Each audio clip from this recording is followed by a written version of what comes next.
be safe.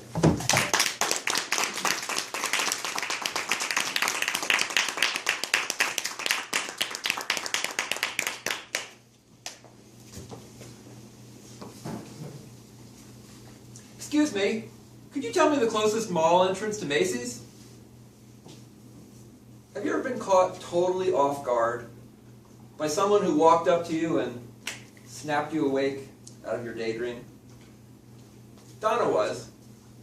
She had just gotten off work from her job at the mall, and she was tired. All she wanted to do was get home and relax.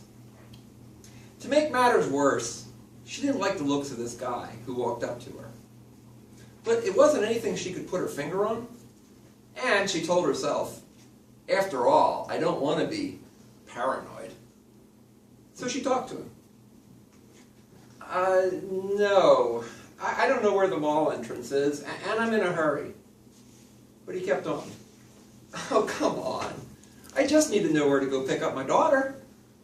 Suddenly, his smile disappeared, and he pulled out a gun. His buddy drove up, they wrestled Don into the car, and they drove away. Mr. Contest Master, fellow Toastmasters, and friends, Donna had just become one of the 7 million Americans in 2004 who were victims of violent crime.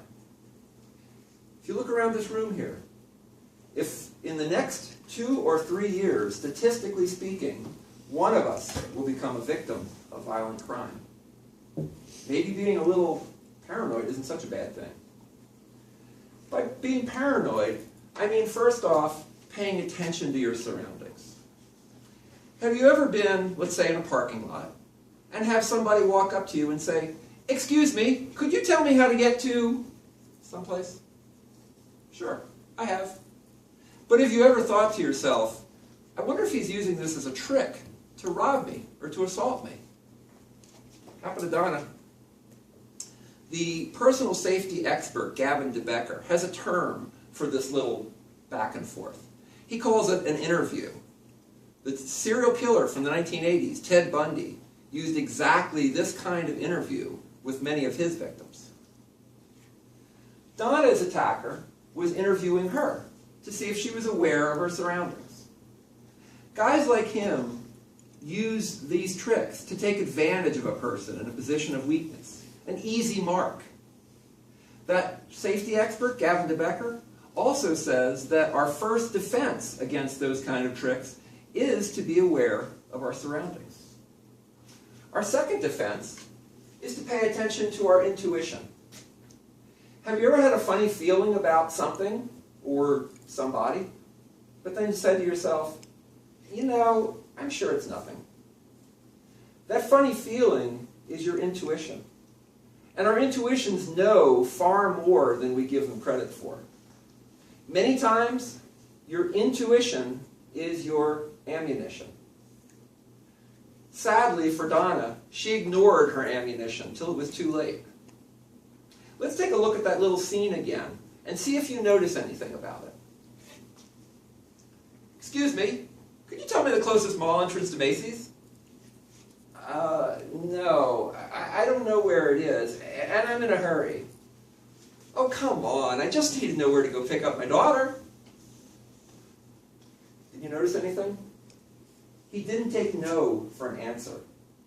According to that safety expert, Gavin DeBecker, not taking no for an answer is one of the strongest warning signs that the person doesn't mean you well. Against people like that, your intuition is your ammunition.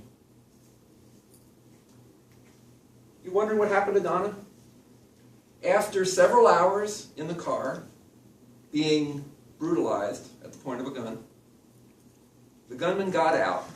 While he was out of the car, Donna was able to escape and run to safety.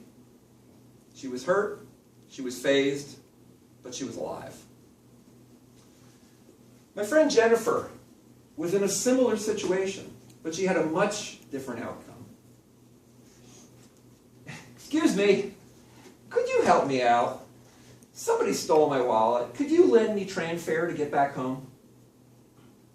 Like Donna, Jennifer was approached. In Jennifer's case, it was in a dark metro parking lot. Like Donna, All Jennifer had on her mind was getting home. And, like Donna, her intuition told her things weren't quite right. But, unlike Donna, Jennifer listened. She turned to the guy and said firmly, "No." He continued, "Oh, come on. You don't want me to spend the whole night out here by myself, do you?" Intuition? He didn't take no for an answer. Jennifer noticed. She turned to him and yelled as loudly as she could, "I said no! Leave me alone!" Was she a little too paranoid? I don't think so, because when she resisted, he ran away as fast as he could. Jennifer's intuition was her ammunition. Finally, have you ever been in a situation where you feel like you're not in control? Jennifer has learned that she has a greater sense of confidence in herself because she knows, first off, she listened to her intuition. And second off, if anything had happened to her, she'd have been one step ahead of it. I told Jennifer's story to my 14-year-old daughter. You saw pictures of her. My 14-year-old daughter, she was 12 at the time. She looked at me with her big brown eyes with a newfound sense of confidence.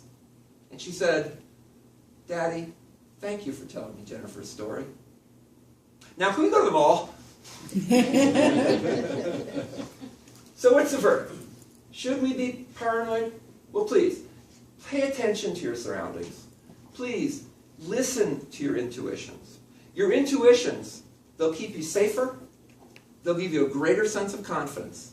They might just save your life. Remember, you only take one thing away from this speech. Your intuition is your ammunition. Say it with me. My intuition is my ammunition. Mr. Contest Master?